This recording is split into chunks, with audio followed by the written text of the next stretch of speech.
Bonjour, bienvenue sur Baudin Prof TV. Alors, dans cette vidéo, nous allons parler du bilan fonctionnel. Dans une vidéo précédente qui s'affiche en haut à droite, je vous ai parlé du bilan, le bilan comptable si vous voulez. Là, on va parler du bilan fonctionnel. Alors, qu'est-ce que le bilan fonctionnel? C'est tout simplement une analyse du bilan comptable qui, elle, va être faite en mettant en évidence différents cycles. Nous aurons le cycle durable, c'est-à-dire qu'on va comparer le financement à long terme et les investissements. On aura le cycle d'exploitation, qui généralement est du court terme. On va comparer le financement des stocks, des créances et des dettes d'exploitation.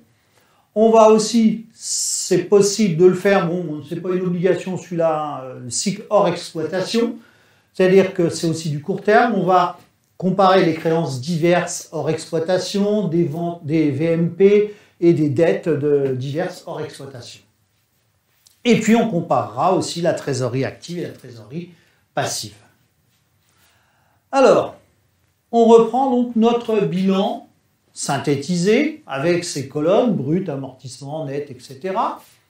Et ce qu'il faut se rappeler, là aussi dans le bilan qui a été mis en lien vidéo tout à l'heure, je l'explique, le bilan classique, lui, il est classé en ordre de liquidité croissante.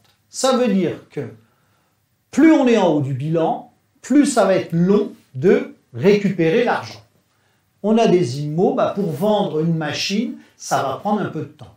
Par contre, vendre le stock, ça va être plus rapide. Les créances, on sait que si les clients payent en 30 jours, dans 30 jours, on aura l'argent.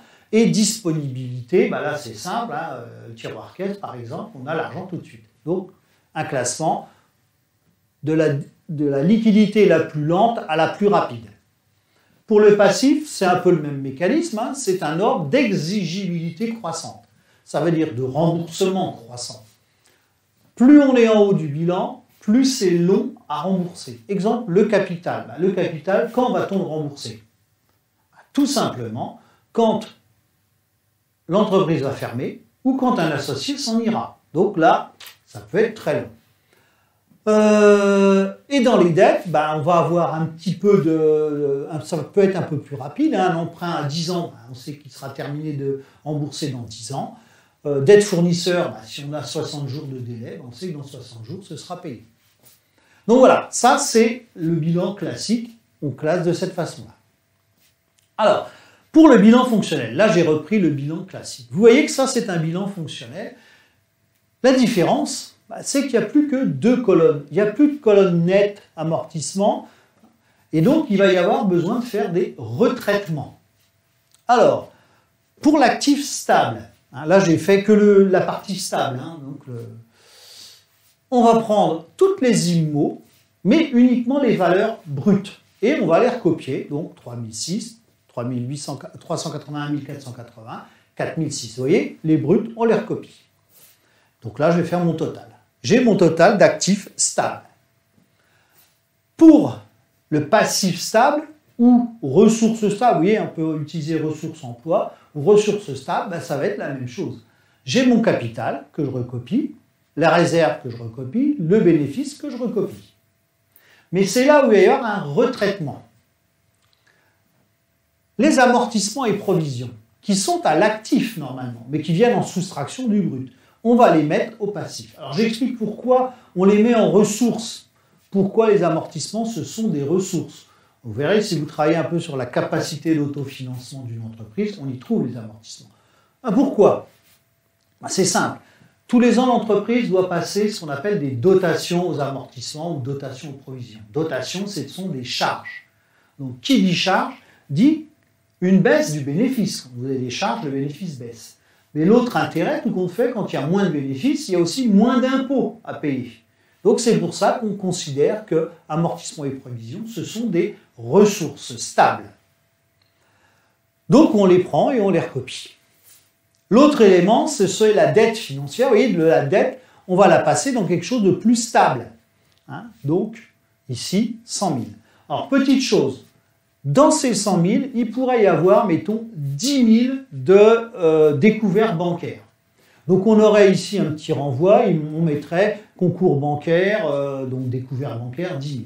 Ce qui veut dire qu'ici, on ne pourrait pas mettre 100 000, mais uniquement 90 000. Les 10 000, on les mettrait ailleurs. Donc voilà, donc là, il me reste à additionner, et donc j'ai 807 000. Là, on n'a pas besoin d'avoir l'équilibre, puisqu'on n'en est qu'à la moitié. On n'a fait que l'actif stable.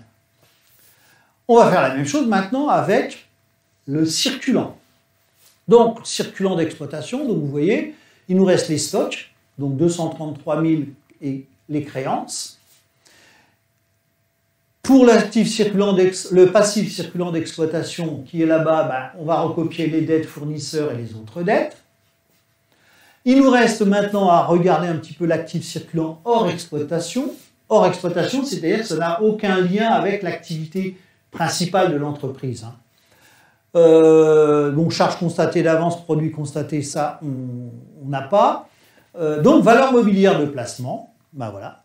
On a 52 000 euros d'investis en bourse, c'est pas l'activité de l'entreprise, donc c'est pour ça que c'est hors exploitation. Et puis, dans le passif circulant hors exploitation, il pourrait y avoir des dettes sur IMO, des dettes de fournisseurs d'IMO, qui seraient à cet élément-là, donc à cet endroit-là. Donc là, il n'y a rien d'autre, donc il suffit de totaliser. Qu'est-ce qu'il me reste? Il me reste la trésorerie positive. Pourquoi elle est positive? Parce qu'elle est à l'actif. Donc, 137 000 que je recopie.